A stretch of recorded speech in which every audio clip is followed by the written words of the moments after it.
Hi, I'm Nathan, and I will be your guide as we take an in-depth look at the tracking tool in syGlass and how it can be used to track objects as they move through space in your time series image volumes. We'll start with an outline of this tutorial. First thing we're going to discuss is navigating time series projects in general in syGlass. Then we'll move on to manual tracking of objects, how the tracking tool works in general, how to modify existing tracking series if you made a mistake in an existing series or you'd like to change the declared type of a tracked object, for example.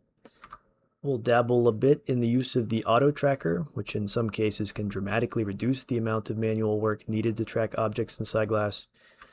We'll explore the visualization options for the creation of figures or different visualizations for the resulting data. And we'll discuss importing and exporting tracking data to and from syGlass. How can we navigate time series image volumes in syGlass? Let's jump right into it. Most of the options for navigating a time series image volume appear at the bottom of the visualization settings menu under the header time series. For these types of projects, you'll have time series and segmentation headers down here. You'll want to make sure that time series is selected to see the time series playback options. From left to right here, we'll start at the left. We have an option to go to the previous frame or the next frame. I'm going to sort of position the object, these are neural crest cells of interest, to the left of the menu here, and we can advance frames using these step buttons. There's also the playback button. Pressing this enables playback at the rate selected here on this playback frequency slider. I can reduce this rate to play things back more slowly, or I can speed it up to play things back more quickly. It's worth noting that this is just an attempted playback rate. Some limitations, like the limitation of read speed from the disk on your machine, might mean that you can't actually play back at 60 Hertz, for example. But syGlass will attempt to play back at this speed, and what you'll get is the best effort. You may find that after one playback, some of the information is cached on your machine and subsequent playbacks are able to play faster. Of course, I can also pause the sequence by pressing the pause button here. We have an option ping pong. It's an interesting name that just means when we reach the end of the sequence will then play back in reverse towards the beginning instead of just starting over at the beginning. By default, this is off. Then at the right edge here, we have the current frame at the top, and an alt frame here at the bottom.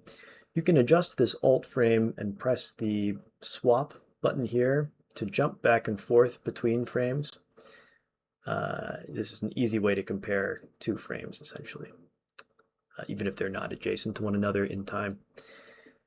So this is the basic mechanism for controlling time series volume playback. There are also mechanisms on the tracking tool. So I'll go to the tracking tool here beneath annotation. And now, if I rotate the joystick here in a circular motion, I can advance frames without using the menu while I have this tool equipped. I can perform that operation in reverse to go back in time. And you can see the frame indicator on the controller here is reducing in number as well. There is an option in the tool menu, frame skip. This is a slider. I can advance this to something like 5 and then perform the rotating motion on the joystick here to skip 5 frames at a time.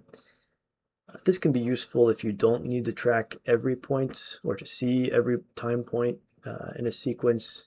If you just want to sample every 5th or every nth frame, you can do so using this option, frame skip. That's more or less the basics of navigating a time series image volume. So next we'll take a look at beginning some actual tracking. All right, so now we know how to navigate a time series project, and it's time to start doing some tracking. So I have the tracking tool here in my right hand, and to track an object, it's really quite simple. I can place this little red dot inside of the object I'd like to track, and I'll pull the trigger. And the frame count will advance by the number of the frame skip. I still have my frame skip set at 5 here, so I'm tracking every 5th time point, and I can continue. Here's an object that is split. I can continue at every 5th point here to pull the trigger, and automatically the time will advance. So doing this. I can continue basically until the image sequence ends or until I decided that I've had enough of tracking this object. When you are finished, you can just quickly tap the grip button. That's the button on the inside of the controller, and that will release you from the current track. So I'm going to reel this back for a second because I think I saw a splitting object here.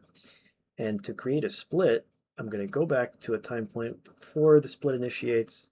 I'm going to click on the point from which I'd like to split, and then I'll click on the new object. I can track that. So what I see now here, I'll make this a little bit bigger so we can see it more easily, is series 1 here. Inside this object, it comes out and it splits into 2 and 3. And the lineage where 2 and 3 are descended from 1 will be preserved in the exported file ultimately, so that this information is recorded. There are some other options you should be aware of in the tracking tool. Series color, for example, you'll notice that these are red, but if I need to identify a few different classes of objects that I'm going to track, I could choose a different color for each class of objects, and I can do that just by pressing the new color here. So I can try, let's do something with a little bit more contrast, maybe violet. And I'm going to show you now how to perform a merge. So we've done a split here, but what if you have an object that merges into one? I don't know that we have one in this scene, so I'm going to just pretend to track something here. So I'll have one series 4 that'll come across like this. I'm going to press the grip button and release it. I'll go back in time and I can create another series 5 here. And now I can just take this little handle and merge it into 4. And now they have series 6, which is their combination post-merge in this sequence. So that's tracking objects manually, splitting and merging. And next we'll talk about how to edit an existing series of tracks. Okay, now time for a look at modifying an existing series. We have now an existing series because we've done some tracking in the last segment. So first we'll start with how to move a point that may have been misplaced. So let's say I wanted to take this point here and move it to a different location. I can place my cursor over that point. You'll see a subtle yellow highlight appear and some haptic feedback will trigger in the controller. You can then pull the trigger and drag that around anywhere you'd like and set it down. You can see that the lineage has been preserved. It's still going to merge with series 4 there to make series 6, and only the position has changed. Alternatively, there are some other things we could do to edit an existing series. I could change the color of an existing series, for example. Here, say green. I can come in, make 4 green. The color is allowed to change when a merge or a split occurs. I could say, for example, that their combination 6 is going to be orange. And you just open the color existing tracks toggle to do this. When color existing tracks is turned back off, I'll go back to creating new series. You can also delete points. By default, you'll hold down the grip button. You'll have this red crosshair, and you can place this over the point you'd like to delete, and that will remove it. So here, I'll delete this one. It's warning me that I'm about to delete the entire track, and that's true, the whole series, because I had this erase deletes entire series turned on. So if I do want to delete an entire series, I can delete with that option turned on and confirm in that dialog. But to delete a single point, you'll turn that off and perform the same action. And now just that one point of series 6 has been deleted. So that is how you edit existing points in terms of color, position, and deletion. Now let's talk about auto tracking. The auto tracking tool in syGlass is something that can save you some time in tracking your objects. You can find that tool here at the right edge of the annotation list It's auto track. So I've selected that, and I'll move the menu over here so we can take a look at it together. The instructions here are going to ask you to place bounding boxes around all the objects you'd like to track. You can do this for multiple objects. I'm just going to do it for one in the interest of time here. You'll set this adaptation factor as needed and depending on how variable the objects are between frames. If they change a lot between frames, you may want this to be a little higher than the default. Otherwise, the default is probably a safe bet. If you have a multi-channel image, you'll select the channel in which the object you'd like to track exists. In our case, this is a single channel image. The color you see here is just the depth map option. So I'll have channel 1 selected. And I'll go ahead and pull the trigger here around my object. And I'm going to bring the corners of this bounding box in so that they're relatively tight around the object.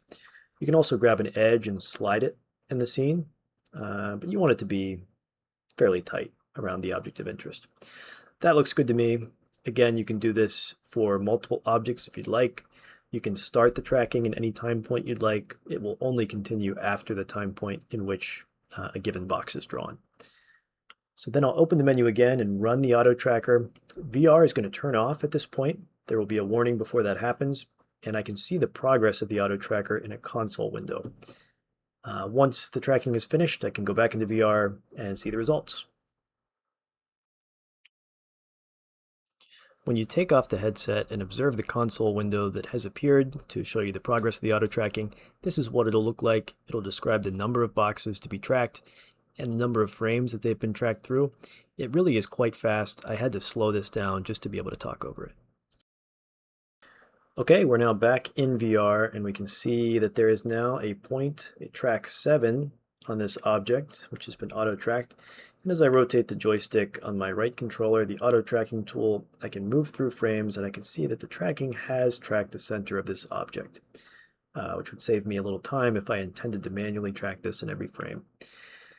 Now, the auto tracking notably does not yet support objects that split, and so you'll see there is a visual split in this object around this time point, which is not captured here. Center of the two objects is kind of where this 0.7 now falls.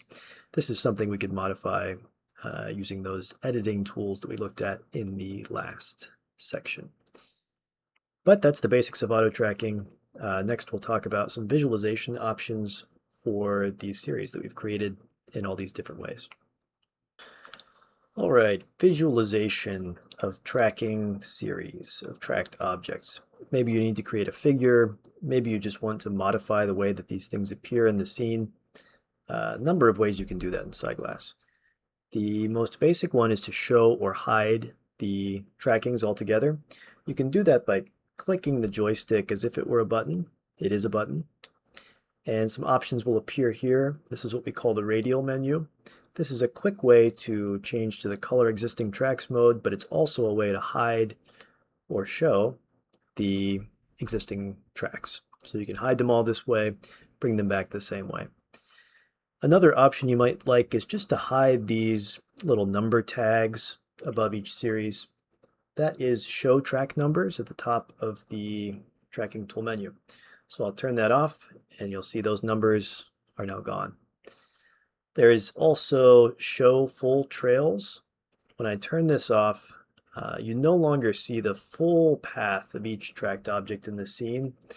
Instead, you see just the last position here when they move. So you'll see a line that appears when they move between frames. I had frame skip set to 5 here, so you'll see they move just once every 5 frames. If you tracked every frame, you'd see one of these tails in every frame that they move. But clearly that's different from show full trails, where you see the whole lineage in every frame. Those are essentially the options for visualizing these things. So hopefully that's helpful if you need to snap a picture in the way that you'd like, or if you just like to modify the view here. Okay, we are now outside of VR and we're going to take a look at how to get this data that we've created out of syGlass and into other software or prepared for analysis. Also how to import data from elsewhere into syGlass. So we have this project selected here in the project library on the left. That's why it's highlighted in blue, and that's why it appears down here at the bottom of the screen in the project overview panel. I'm then going to go to Project at the top of the syGlass window and Annotations. This is the Annotations wizard. You can see all kinds of different annotations here that have been placed in the project. But tracking series is what we're interested in. You can see that there are 7 different tracking series in this experiment of this project for now. If you had multiple experiments, and if you don't know, experiments are like sets of annotations, they can be set in the project experiments option. If we had multiple experiments, we could switch between them here and see which annotations exist in which experiments. For us, we have just the one, the default, and it contains the 7 series. So to export this data, I can use export selected here. Before I do that, I'm going to check the origin and the units, make sure they're to my liking. The coordinates of the points, the tracked objects, are going to be with respect to the bottom left corner of the image, which is what we want in this case. And the units can either be voxels or they can be physical units. The physical units will always be based on the voxel size of the project. So if I go here to voxel size, I can see the physical units are in microns. So if I select physical units there, I will get the coordinates in microns from the bottom left corner of the image. That's what I want. That's what I'll pick. I will select the tracking series cell here, and I will hit export selected. I'll give it a name. And I can go to that location and find my CSV file. Here it is. I can open this in Excel, for example. And you can see the format here. We have track number. This is the series number. Each point has a unique ID. We see the color or the type of each point, the frame in which it was recorded. This is the time point in which this track was recorded, the X, Y, and Z coordinates, and the parent IDs. So this is the ID of the previous node. The first node that starts a series will have a -1 parent ID because it is the root node, so to speak. And you'll see that if a node has multiple parents, as is the case for a merge, you'll have semicolon delimited parents listed here. You can process this however you'd like. You can bring it into another syGlass project just by repeating that process, but with import. So I can import selected and choose the CSV as well. But this is essentially the GUI way of exporting or importing this data, the way to do it through the graphical user interface here of syGlass. Next, we'll take a look at how to do this programmatically if you'd like. Okay, if you'd prefer to access the tracking data programmatically and retrieve it from your syGlass projects that way, let's take a look at how you do that. We're going to use the syGlass Python module here. If you don't have that already, you can find some documentation, including the installation guide at istovisio.github.io. Installation is super simple. If you have the syGlass Python module already, but you may not have the latest version, you may want to try to upgrade, make sure that you have access to these functions. But in general, we're going to import syGlass. We're going to use the get project function with the full path, the absolute path to our project file here to initialize a project object. Once that's done, we can call get lineage tracking points, which will give us this tracking data object. This is a map that has a few keys. The first key is tracks here. Tracks has the ID for each track. As we knew already, we had 7 tracks in this project. We can see those 7 here. Each of those has a root node ID and a color string. We can take those root node IDs and find them in the points value here. Points is another key in this map. This shows you for each point ID.